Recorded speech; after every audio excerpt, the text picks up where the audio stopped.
ایک phone number کے اوپر، ایک بلیک بیری پر، انکمنگ اور آؤٹ گوئنگ.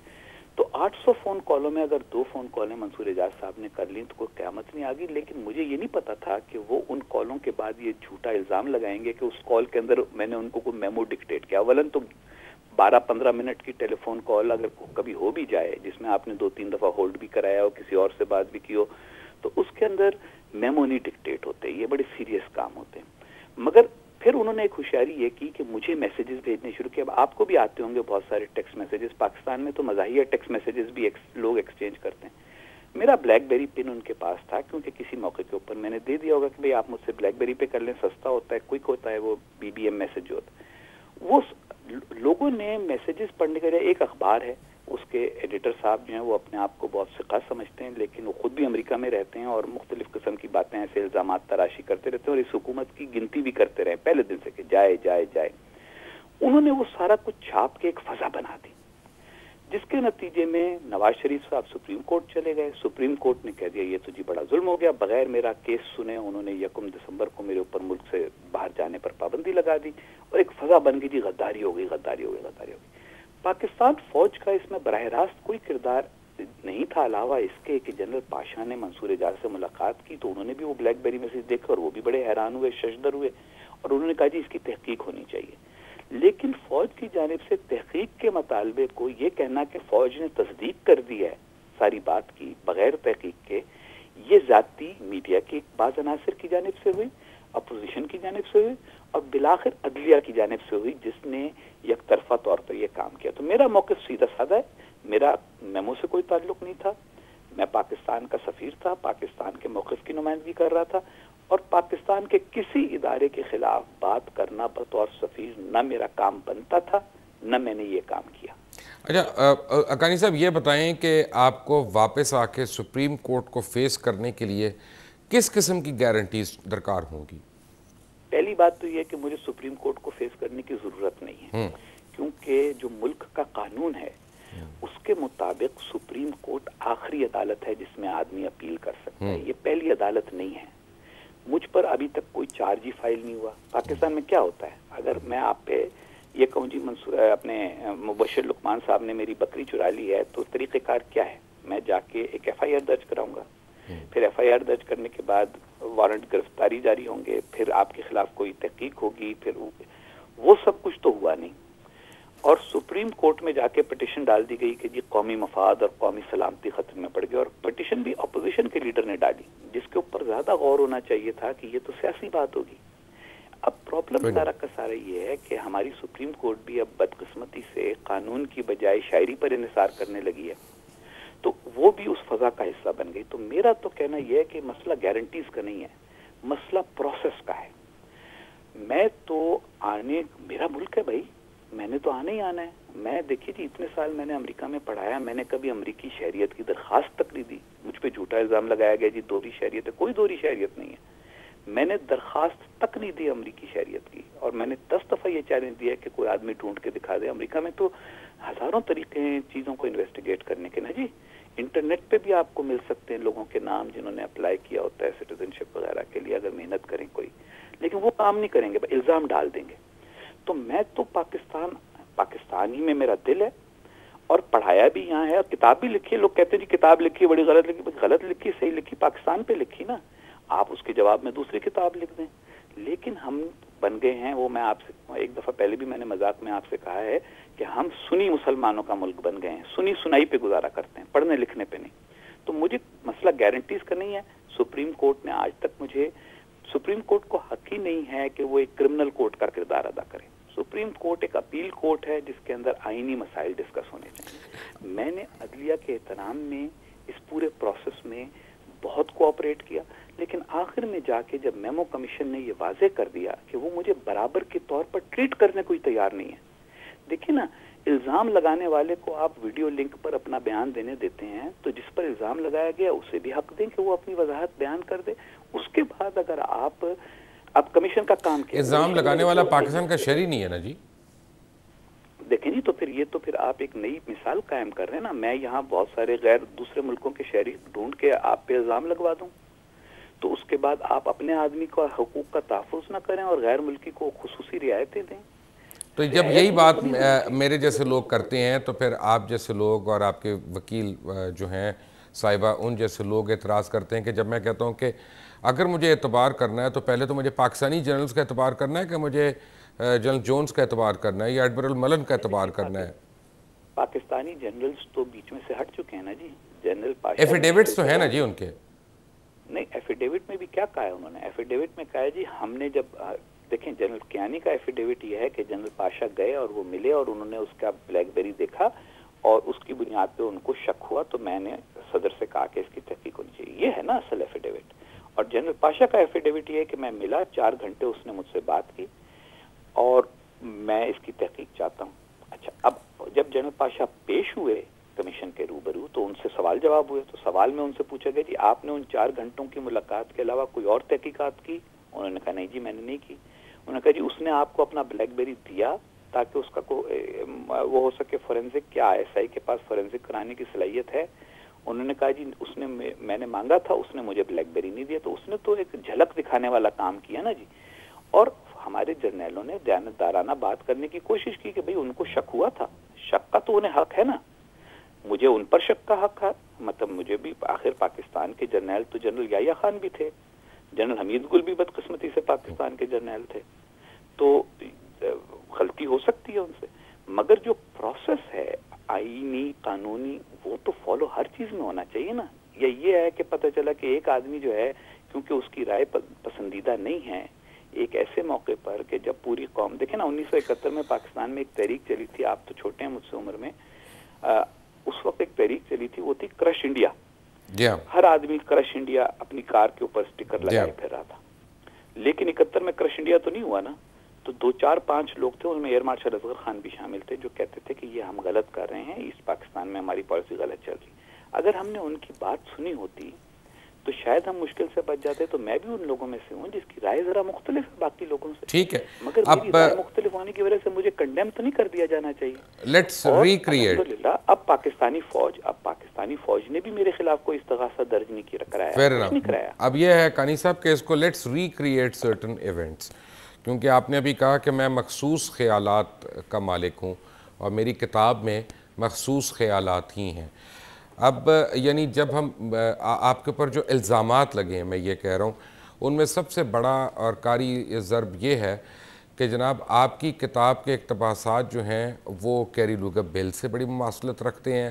آپ کے مضامین جو ہیں وہ میمو کی یعنی بنت جو ہے ان سے ملتی جلتی ہے. پھر اب ہو کیا رہا ہے کہ منصور اعجاز کو آپ نے میمو ڈکٹیٹ نہیں کیا.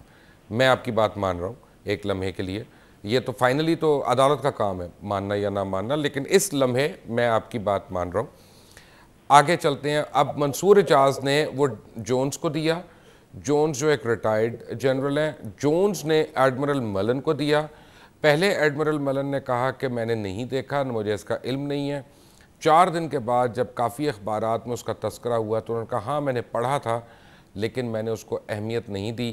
پھر جونز کا بیان یہ آیا کہ جناب بات یہ ہے کہ میمو میرے پاس آیا تھا but I believed it was not written by the ambassador because اس کی لینگویج ہوتی ہے وہ منصور اعجاز کی لینگویج تھی, ایمبیسڈر کی لینگویج نہیں تھی, لیکن میں نے فارورڈ کر دیا. اب یہ سب کچھ تو امریکہ میں ہو رہا ہے, اس میں سے کچھ بھی پاکستان میں نہیں ہوا. تو کیا اگر یہ کانسپریسی ہے, کیا یہ آپ کے خلاف امریکہ کے اندر ہیچ کی گئی کانسپریسی ہے؟ اگر ایک کانسپریسی ہے تو یہ کون کر سکتا ہے؟ دیکھیں پہلی بات تو یہ ہے کہ امریکہ کا سسٹم سمجھنے کی ضرورت ہے. آپ بڑی اچھی طرح جانتے ہیں امریکہ ایک بہت سوفسٹیکیٹڈ سسٹم ہے. اس کے اندر ہر ملک کے بارے میں ریسرچ ہو رہی ہے.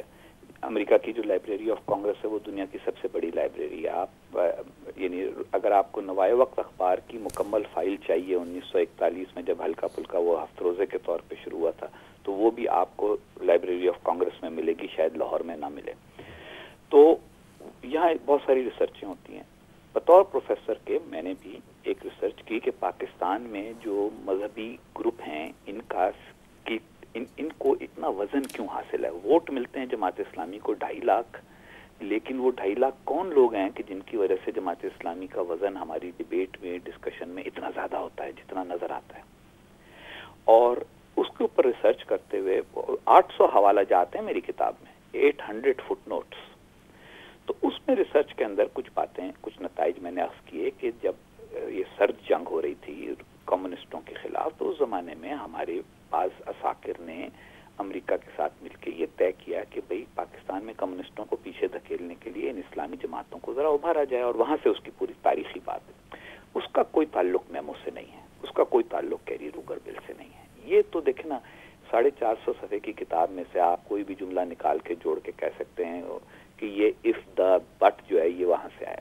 ہاں، یہ میں نے اس میں ضرور کہا ہے کہ پاکستان کا مستقبل جو ہے وہ جمہوری ہونا چاہیے۔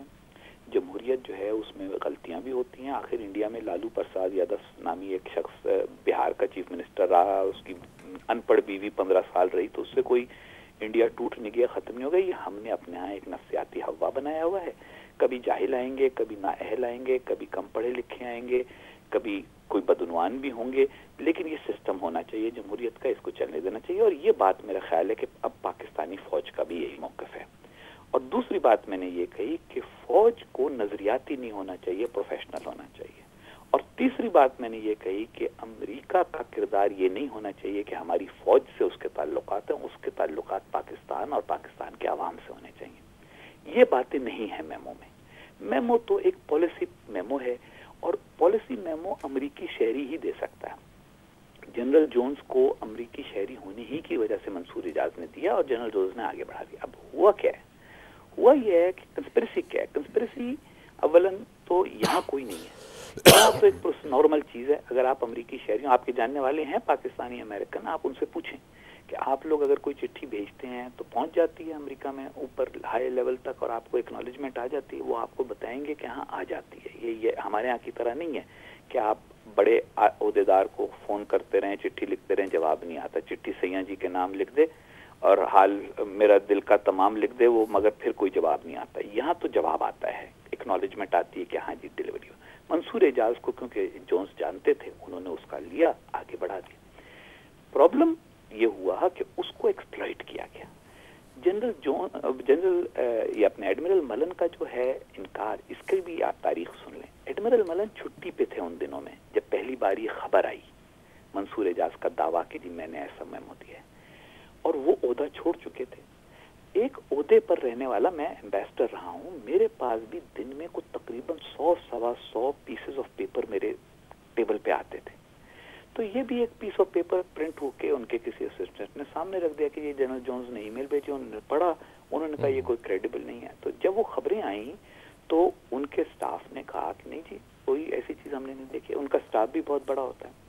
جب خبریں مسلسل رہیں اور پھر ہمارے کچھ لوگوں نے ان سے کہا بھی کہ نہیں جی ہمارے پاس تو کاپی ہے اس میمو کی، تو اس نے پھر اپنے باقی سٹاف سے پوچھا جو سابق سٹاف تھا، اس میں سے کسی نے کہا ہاں سر وہ ایک آیا تو تھا، وہ آپ کو میں نے دیا تھا، آپ کو یاد نہیں۔ اس طرح ہوا یہ معاملہ۔ اچھا یہ مجھے بتائیں کہ کیا کس نے پھر یہ، یعنی کانسپریسی تھی تو کس نے کروائی؟ دیکھیں جی منصور اعجاز صاحب کی شخصیت ایک مخصوص ہے جو اب سامنے آ گئی ہے۔ تب یہ ایک ایسا آدمی ہے کہ یہ ایک خواتین کی نیوڈ ریسلنگ پر کمنٹری کی ویڈیو بنا کر بھی مشہور ہونے کے لیے تیار ہے۔ یہ تو ثابت ہو گیا نا جی۔ تو یہ اس آدمی کا کام تھا، اس نے باقاعدہ لائن اپ کیا، telephone call, B B M, یہ وہ ایک پوری کہانی بڑی، جس کو میں نے اپنے بیان میں جو کمیشن نے سننے سے انکار کر دیا، یہ کہا کہ it is a well woven story. کچھ پاکستان میں کوئی نہ کوئی تو اس کا ہوگا جس نے اس کو آگے بڑھایا۔ میڈیا میں کچھ لوگ ہیں، آپ اب بھی دیکھ لیں، ملک کے بڑے بڑے اخباروں کی اکثریت جو ہے وہ کہہ چکی ہے کہ اب میمو کمیشن کو ختم ہو جانا چاہیے اور یہ مسئلہ ختم کر دینا چاہیے، لیکن ایک اخبار ہے اور اس کے 4-5 لوگ ہیں وہ لگے ہوئے ہیں اپنے نورانی مزاج۔ حسین حقانی صاحب ہمارے ساتھ ہی ہیں، ابھی ایک چھوٹی سی بریک لیں گے اور دوبارہ ان تک آئیں گے، اور میں نے ان سے کوئی بڑے اہم سوالات ابھی کرنے ہیں۔ All of that after break, take a break. Welcome back from the break. Husain Haqqani ہمارے ساتھ ہی ہیں۔ حقانی صاحب بات یہ ہے کہ آپ سے منسوب کافی ایسے جملے، کافی ایسی سٹیٹمنٹس ہیں جو لوگوں کو بار بار جو ہے نا دکھی کر دیتی ہیں۔ Let me put it this وے، میں بڑا مائلڈلی اپنے الفاظ کا استعمال کرنے کی کوشش کر رہا ہوں کیونکہ آپ آج پہلی بار ہی ہمارے شو میں آئے ہیں۔ آپ نے مثلا نیو یارک ٹائمز میں جو کالم لکھا اس میں پڑھ کے لوگوں کو یہ تاثر ملتا ہے کہ آپ کیونکہ اب امبیسڈر نہیں رہے، سفیر نہیں رہے، تو آپ پاکستان کے بارے میں ایک نیگیٹو امیج پینٹ کرنے کے لیے کسی بھی حد کو کراس کر سکتے ہیں، اور آپ اب پاکستان کی امیج بیشنگ کر رہے ہیں وہاں پہ۔ آپ کے اس کالم سے یہ تاثر کیوں پایا جا رہا ہے؟ دیکھیں جی تاثرات کا تو میں کچھ نہیں کر سکتا، بدقسمتی سے پاکستان میں ہم نسیم حجازی کے ناولوں کو تاریخ سمجھتے ہیں، یہ بھی ایک تاثر ہے. ہم پڑھتے لکھتے زیادہ نہیں ہیں بدقسمتی سے. اس آرٹیکل کو آپ 2-3 دفعہ پڑھیں. یہ گلوبل مین سٹریم آف آئیڈیاز ایک ہوتی ہے، دنیا کی سوچ کا قومی دھارا. اس میں ہمارے یہاں کے بہت سارے جو نامور کالم نویس ہیں ان کا کوئی حصہ ہی نہیں ہے، ان کو کوئی پہچانتا ہی نہیں ہے. تو میرا تو دیکھیے، میں تو ایک پاکستانی کے طور پہ ایک تجزیہ کر رہا ہوں، اور اب کیونکہ سفیر نہیں ہوں تو میرا کام سرکاری ٹاکنگ پوائنٹس پہ بات کرنا نہیں ہے، اپنی رائے دینا ہے. اور میری یہ مخلصانہ رائے ہے کہ دہشت گردی پاکستان کا سب سے بڑا مسئلہ ہے، اور پاکستان میں اس کو نظر انداز کرنے میں میڈیا بھی شامل ہے، عدلیہ بھی شامل ہے، سیاستدان بھی شامل ہیں. میں نے سب کا ذکر کیا ہے. ہمارے جوان، اور یہ بھی میں نے اس میں لکھا ہے کہ ہمارے جوان قربانیاں دے رہے ہیں، ان کی جانیں جا رہی ہیں دہشت گردوں سے لڑتے ہوئے. ہمارے لا انفورسمنٹ کے لوگوں کی جانیں جا رہی ہیں. زیادہ پاکستانی مارے گئے دہشت گردی کے نتیجے میں امریکنوں کے مقابلے میں. لیکن ہمارے ہاں ایک طبقہ ہے جو اس پر بات ہی نہیں ہونے دیتا. وہ جہاں دہشت گردی کا ذکر ہے وہ امریکہ بیشنگ شروع کر دیتا ہے. امریکہ کے بارے میں بات ہونی چاہیے کہ کیا ہمارے مفاد میں ہے کیا نہیں ہے. یہ نہیں ہونا چاہیے کہ جناب اب دیکھیں نا کتنی تقریریں ہوئی تھیں کہ جی اگر نیٹو کا راستہ کھولا گیا تو ہم سڑکوں پہ لیٹ جائیں گے، یہ ہو جائے گا. کون سڑکوں پہ لیٹا؟ نہیں، میں مانتا ہوں، لیکن پرابلم یہ ہے کہ جب آپ یہ کہتے ہیں کہ یعنی اسامہ بن لادن کو کس نے اس قابل کیا کہ وہ کئی سال تک پاکستان میں آزادی کے ساتھ پھرتا رہے، تو یہ سوال آپ عالمی برادری میں کون سی وہ اسکول آف تھاٹ ہے جس کو ٹو کر رہے ہیں اور کس کے لیے کر رہے ہیں؟ اور امریکہ بھی ہم سے یہی سوالات پوچھ رہا ہے. دیکھیے، میں تو پاکستانیوں کو یاد دلا رہا ہوں کہ یہ سوال کا جواب ہمیں دینا پڑے گا. دیکھیے، کسی قومی ادارے نے اس کو تحفظ نہیں دیا، یہ بھی لکھا ہے، میں نے یہ بھی لکھا ہے. یہ جملہ بھی پڑھیں نا آپ، جس میں لکھا ہے کہ اگرچہ کوئی ثبوت موجود نہیں ہے کہ پاکستان کے کسی قومی ادارے یا کسی سرکاری شخصیت نے اس کو تحفظ دیا، لیکن کسی نے تو دیا. وہ اللہ دیتا تھا، وہ غلام رسول تھا، چودھری محمد دین تھا. اس کی شناخت تو ہونی چاہیے نا، کیونکہ یہ پاکستان کے اپنے لیے ضروری ہے. دیکھیے جی، میمو کے لیے 3 ہائی کورٹ کے چیف جسٹسوں پر مشتمل کمیشن نے اتنے عرصے تحقیق کی ہے اور ہر سہولت فراہم کی کہ جی جو الزام لگانے والا ہے اس کو ہر سہولت دے دو، وہ لندن میں دے دو، لندن سے بیٹھ کے وہ دے دے. فورینزک لیبارٹری میں نہیں ہوگی. ایسا ہے جیسے پوسٹ مارٹم جو ہے وہ ہسپتال میں نہ ہو، کوئی کہہ جی وہ میرے گھر میں آ کے کرا لو پوسٹ مارٹم، لیکن سب کچھ کر دیا. تو اس کیس میں جس میں پوری دنیا دلچسپی لے رہی ہے، دیکھیں مبشر بھائی، میں آپ سے ایک کھری بات کہتا ہوں. ہمارے ہاں ایک حافظ صاحب ہیں، میں نام نہیں لوں گا، وہ بڑی جناب ہیرو ہیں اور بعض لوگ ان کے بڑے جلوس نکالتے ہیں. میں یہ آپ سے دعوے سے کہتا ہوں کہ وہ لاہور سے باہر یا پاکستان سے باہر کسی ملک میں آ جائیں اور لوگوں بتائیں کہ کیا ان کی عزت ہے، کوئی دنیا ان کو کیا سمجھتی ہے. تو دنیا جو سمجھتی ہے اس کو بھی کچھ اہمیت دی جائے، یہ میرے مضمون. اچھا، بات یہ ہے کہ بائی دی وے میں ذاتی طور پہ ان کا بڑا مداح ہوں اور اس کی کئی وجوہات ہیں، لیکن میں آپ کو ایک سوال میں نے بھی پوچھنا ہے، کھرا سوال ہے بالکل. اب آپ کھرے سوال کریں جی، آپ تو مشہور ہیں کھرے سوال کرنے کے لیے، اور الحمدللہ آج کل میں بھی ذرا آزاد ہو گیا ہوں فکری طور پہ، تو میں بھی کھرے جواب دے رہا ہوں، لوگوں کو مزہ آ رہا ہے. تو سب سے بڑی بات یہ ہے کہ آپ نے کہا کہ پاکستان میں پاکستانیوں سے تو ہر ایک پوری دنیا سوال پوچھے گی کہ بن لادن اتنے سال کیسے پھرتا رہا وہاں پہ. مجھے یہ بتائیں کہ امریکہ میں 19 ہائی جیکرز کے متعلق امریکن اسٹیبلشمنٹ سے کتنی باری سوالات پوچھے گئے ہیں؟ دیکھیے جی، امریکن اسٹیبلشمنٹ نے، اگر آپ مائیکل مور نے اس کے متعلق کیا کیا بنایا آپ نے دیکھ لیا؟ دیکھیں نا، ایک 9/11 کمیشن بنا، اس نے باقاعدہ ادھر ایبٹ آباد کمیشن بنا، ادھر ایبٹ آباد کمیشن بنا ہے، اس کے آنے سے پہلے، رپورٹ آنے سے پہلے یہ تمام تجزیات آنا شروع ہو گئے. نہ بہت بڑا فرق ہے. 19 ہائی جیکرز کی پوری کہانی باہر آ چکی کہ وہ ان کو ویزا کس نے دیا، کیسے دیا، کیوں آئے، کیسے آئے، ساری ڈیٹیلز آ گئی. ان لوگوں کے ساتھ کیا ہوا؟ ایف بی آئی بھی تو انوالو تھی نا؟ اریسٹ ہوئے، سب اریسٹ ہوئے. ایف بی آئی میں سے بعض تو گوانتانامو میں ہیں. جارج ٹیننٹ وغیرہ کے ساتھ کیا ہوا؟ نہیں، جارج ٹیننٹ کے اوپر تو کوئی الزام نہیں ہے نا. نہیں، سی آئی اے کے اوپر تھا. امریکن جو قانون ہے، ذرا سن لینا، امریکن قانون میں یہ بات طے ہے کہ سی آئی اے امریکہ کے اندر آپریشن نہیں کر سکتی، اسے امریکہ سے باہر کرنا ہے. ایف بی آئی کو امریکہ کے اندر کرنا ہے. بٹ اوور لیپ کرتے رہتے نا ایک دوسرے کو یہ کاؤنٹر اس میں. مگر جو ایف بی آئی کے لوگ تھے ان میں سے کئی لوگ اپنے عہدوں سے ریموو بھی کیے گئے. لیکن یہاں تو میری بات تو یہ ہے ہی نہیں کہ سرکاری لوگوں کے ساتھ کیا کیا جائے. میں تو وہ سوال ہی نہیں اٹھا رہا. میں تو یہ سوال اٹھا رہا ہوں کہ بھئی وہاں روز ایک بکرا کھایا جاتا تھا، تو وہ بکرا جو ہے اس کے پیسے کہیں سے آتے تھے نا. اصل میں اس کے کیپشن آپ نے دے دیا نا, how Pakistan let's terrorism faster. نہیں, وہ تو میرا دیا ہوا کیپشن نہیں ہے نا, آپ کو بھی پتا ہے اس بات کا کہ کیپشن جو ہوتے ہیں وہ تو ایڈیٹرز دیتے ہیں نا, میں تو صرف مضمون لکھتا ہوں. متن میرا ہے. اس کے پیسے بھی ملے تھے آپ کو لکھنے کے؟ کیا لکھا ہے دیکھیں, اس کو لکھنے کے پیسے ملے تھے؟ میں نے یہ لکھا ہے, میں نے پاکستان کی قربانیوں کا ذکر کیا ہے, میں نے یہ لکھا ہے کہ امریکہ کو حق نہیں ہے پاکستان میں یونیلیٹرلی ایکٹ کرنے کا, یہ بھی لکھا ہے. اس کو بھی اجاگر کریں ذرا کہ امریکہ کو حق نہیں ہے اور پاکستانیوں کو صدمہ ہوتا ہے امریکہ کے یونیلیٹرل ایکشن سے. یہ بات لکھی ہوئی آپ پڑھیں دوسرے پیراگراف میں. لیکن ساتھ ہی میں یہ بھی کہہ رہا ہوں, جو کہ اچھا پھر ایک اور بات سمجھ لیں آپ, نیو یارک ٹائمز جو ہے وہ روزنامہ مسکین گجراں والا تو نہیں ہے نا. نیو یارک ٹائمز دنیا کا بہت سب سے بڑے 2-3 اخباروں میں سے ہے. اس میں لکھنے کا مقصد جو ہے وہ بین الاقوامی رائے کے ساتھ بات کرنا ہے. تو اس میں نے پاکستان کا کیس بھی پلیڈ کیا ہے کہ امریکہ کو یک طرفہ کاروائیاں نہیں کرنی چاہیے, اس سے پاکستانیوں کی توہین ہوتی ہے, ہتک ہوتی ہے, جو کہ اصولی بات ہے. لیکن کبھی کبھی اپنی بھی بات کرنی چاہیے کہ بھئی دیکھیں, اگر ہم ڈٹائی کریں گے نا اور وہ بات کریں گے کہ جو دنیا میں کوئی سننے کو تیار نہیں ہوگا تو ہم تنہا ہوتے جائیں گے. Fair enough. لیکن یہ بھی تو ہے نا کہ میمو کمیشن کے سربراہ کو یہ بھی تو کہنا پڑا نا کہ امریکن میڈیا کے لیے حسین حقانی صاحب جو ہے ٹریول کر کے واشنگٹن, میساچوسٹس اور فلوریڈا ٹریول کر سکتے ہیں, میمو کمیشن کے آگے اپیئر ہونے کے لیے اپنے ہی ملک نہیں آ سکتے. تب ان کی ایک سیکلی غلط کہی نا, انہوں نے مجھ سے پوچھا ہی نہیں, میں تو کہیں نہیں گیا. میں تو جب سے واشنگٹن آیا, پاکستان سے آیا ہوں تو میں واشنگٹن میں ہی رہا ہوں. ان کو غلط فہمی یہ ہو گئی کہ ان کو جب میڈیکل سرٹیفکیٹ پیش ہوا تو وہ فلوریڈا کے ڈاکٹر کا تھا. ان کو یہ بات سمجھ میں نہیں آتی کہ بھائی یہ کوئٹہ نہیں ہے کہ جناب جو کوئٹہ کا ہسپتال کا ڈاکٹر ہے اس کے لیٹر ہیڈ پہ صرف کوئٹہ کا ایڈریس ہوگا. یہاں پہ امریکہ میں فلوریڈا میں بیٹھا ہوا کنسلٹنٹ جو ہے وہ واشنگٹن کے پیشنٹ کا علاج کر سکتا ہے, ویڈیو لنک کی بیسس کے اوپر اس کو سارے میڈیکل ریزلٹس پہنچ جاتے ہیں. نہیں ٹھیک ہے, آج آپ نے بالکل میں تو پہلے دن سے دیکھیں, جب سے میں آیا ہوں میں واشنگٹن ہی میں ہوں, اور یہ یقیناً میں بوسٹن یونیورسٹی کا پروفیسر ہوں اور بالآخر وہاں جاؤں گا. لیکن بیمار تو آدمی کہیں بھی ہو سکتا ہے نا. دیکھیں موشے, میری آپ سے اس میں ایک اصولی بات ہے, پاکستان میں لاکھوں کیس چلتے ہیں عدالتوں کے اندر, ان میں کئی دفعہ کبھی وکیل بیمار ہو جاتے ہیں, کبھی ملزم بیمار ہو جاتے ہیں, میں تو ملزم بھی نہیں ہوں, کبھی کوئی رہتا ہے, تو ان کے میڈیکل سرٹیفکیٹ مانے جاتے ہیں نا.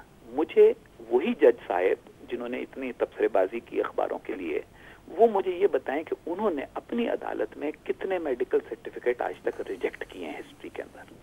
تو یہ تو جب بدقسمتی سے جب جج صاحبان ٹکرز کے لیے جملے کہنے شروع کرتے ہیں تو پھر تو انصاف نہیں ہوتا نا. اصل میں ہوتا کہ حقانی صاحب, ہوتا ہی ہے کہ ایک طرف تو آپ کا یہ موقف ہے, چلے میں آپ کو بینیفٹ آف ڈاؤٹ دے رہا ہوں, لیکن دوسری طرف آپ کی اہلیہ جو ہیں انہوں نے بھی سنڈے ٹائمز کو انٹرویو دیا, اپنی توپوں کا رخ جو ہے وہ پاکستان کی ایجنسیز بالخصوص ISI کی طرف کہا. انہوں نے کہا کہ جی میرے میاں کو وہاں پہ قتل کیا جا سکتا ہے. جی وہ جو رپورٹر تھیں وہ بڑی معروف رپورٹر ہیں بائی دا وے, اور ان کی تاریخ ہے پاکستان کے ساتھ, کرسٹینا لیمب صاحبہ, اور بعد میں انہوں نے اس کا اعتراف کیا کہ انہوں نے کوئی انٹرویو نہیں دیا تھا, انہوں نے صرف کسی اور سے سنا تھا کہ انہوں نے یہ کہا ہے, کیونکہ میری اہلیہ نے تو کوئی انٹرویو ہی نہیں دیا تھا. پرابلم سارا یہ ہے کہ ہمارے ہاں ایک نفسیاتی جنگ کی فضا پیدا ہوئی ہوئی ہے.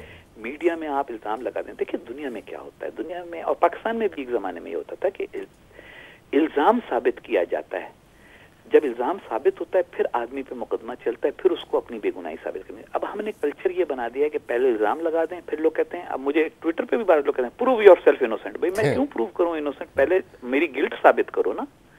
تو یہ جو اچھا, اور پھر یہ کہ جو سپریم کورٹ کا طریقہ کار ہے کہ اخبار میں کہ جی اخبار میں چھپ جائے چیز تو وہ جو ہے وہ مقدس ہو جاتی ہے تا وقت کہ اس کی کوئی جواب آئے, یہ بھی ایک نیا کلچر پیدا ہو گیا. تو اب میں آپ کے خلاف اخبار میں چیز چھپوا دوں, اس کے بعد کسی اور سے ایک پٹیشن ڈلوا دوں سپریم کورٹ میں, پھر سپریم کورٹ سے ایک کمیشن بنوا دوں, بس آپ کی. لیکن پرابلم یہ ہے کہ اس بات میں ایگری کرتا ہوں آپ سے, اخبار پہ لکھی ہوئی ہر چیز یا ٹی وی پہ بولی ہوئی ہر چیز صحیح نہیں ہے, ضروری نہیں ہے. ابھی ایک چھوٹی سی بریک لیں گے اور دوبارہ ان تک آئیں گے, اور میں نے ان سے کوئی بڑے اہم سوالات ابھی کرنے ہیں. All of that after break. Take a break. Welcome back from the break. Husain Haqqani ہمارے ساتھ ہیں, پاکستان کے ایمبیسڈر ہیں تھے. حسین صاحب مجھے یہ بتائیے گا کہ آپ نے ہمیشہ دعویٰ کیا کہ پاک امریکی تعلقات میں ایک نئے دور کا آغاز ہو گیا ہے اور تعلقات میں بڑی ہی اسٹریٹجک ڈیپتھ ہے. لیکن ایک ریمنڈ ڈیوس کے واقعے نے پوری اسٹریٹجک ڈیپتھ کو اکھاڑ کے پھینک دیا.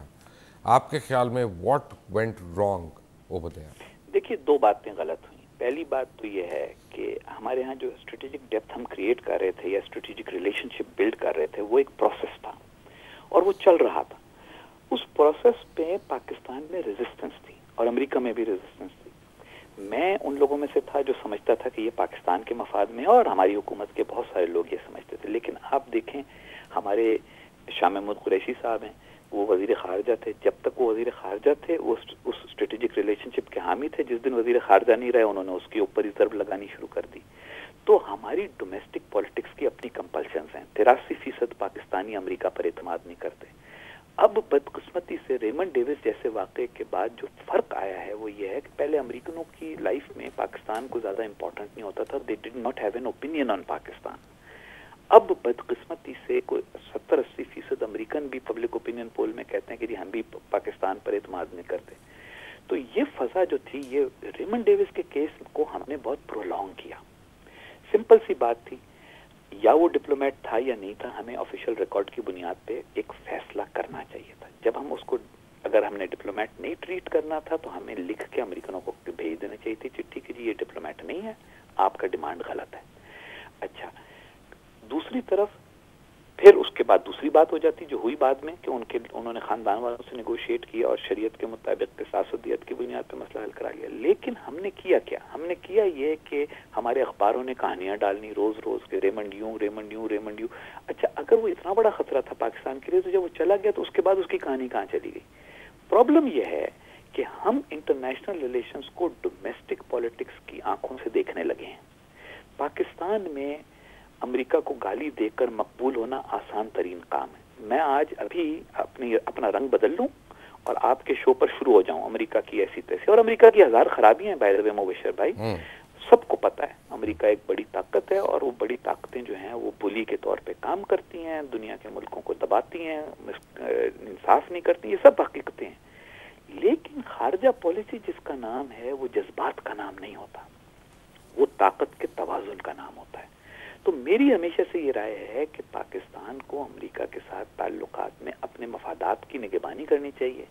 ہمیں یہ انشور کرنا چاہیے کہ ہمارے ایٹمی پروگرام کو ضرب نہ پہنچے جو بھارت کے لیے بنا ہے, امریکہ کے لیے نہیں بنا. ہمارا ایٹم بم امریکہ کے لیے نہیں ہے, بھارت کے لیے. اسی طریقے کے ساتھ ہمیں اپنے خطے میں اپنے مفادات کا تحفظ کرنا چاہیے. لیکن یہ نہیں کرنا چاہیے کہ ہم ہر گلی کوچے میں جہاں لوگوں کو پتہ بھی نہیں ہے کہ امریکہ میں کیا ہوتا ہے کیا نہیں ہوتا, پتہ چلا کہ جو ٹھیے پہ بیٹھا آدمی ہے وہ بھی کہہ رہا ہو جی سارا اسی تے امریکہ نو نیچے لا دیں گے, اسی تے سبق سکھا دیں گے. تو سبق تو سکھانے والی باتیں کرنے یا تو سکھا سکتے ہیں تو سکھا لیں, جب نہیں سکھا سکتے تو حقیقت پسندانہ خارجہ پالیسی کا تقاضا یہ ہے کہ جو لوگ سمجھتے ہیں جانتے ہیں وہ ڈیل کریں اور قوم کو سمجھائیں.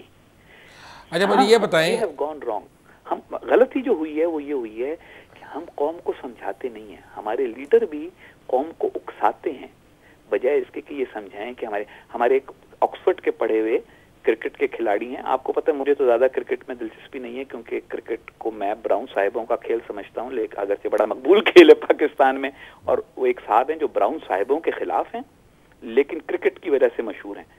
ان کا کام یہ ہے کہ قوم کو ہر تھوڑے دن کے بعد وہ سبق دیتے ہیں کہ جی امریکہ کے آگے ہم یوں کر دیں گے وہ کر دیں گے, اور پھر امریکہ آ کے گھومتے پھرتے ہیں, اپنی کتاب بھی امریکہ میں چھپواتے ہیں, امریکن خواتین کے ساتھ بھی ان کے مطلب یہ کہ بڑے قریبی رشتے رہے ہیں, اہلیہ بھی ان کی ملک سے باہر کی تھیں اور چندہ بھی جمع کرتے ہیں, مگر پاکستانی عوام کو یہ نہیں بتاتے کہ بھائی امریکہ سے بہتر تعلقات پاکستان کے مفاد میں کیوں ہیں. نہیں انہوں نے ویسے ہمیشہ یہ کہا ہے کہ یہ برابری کی سطح پہ ہونے چاہیے, مساوی تعلقات ہونے چاہیے, ون سائیڈڈ ڈکٹیشن نہیں لینی چاہیے. پڑھاتا ہوں مساوی تعلقات تو نہیں ہوتے. آپ کے خیال میں پاکستان اور موریشس کے تعلقات مساوی ہو سکتے ہیں یا پاکستان اور بوٹسوانا کے تعلقات مساوی ہو سکتے ہیں؟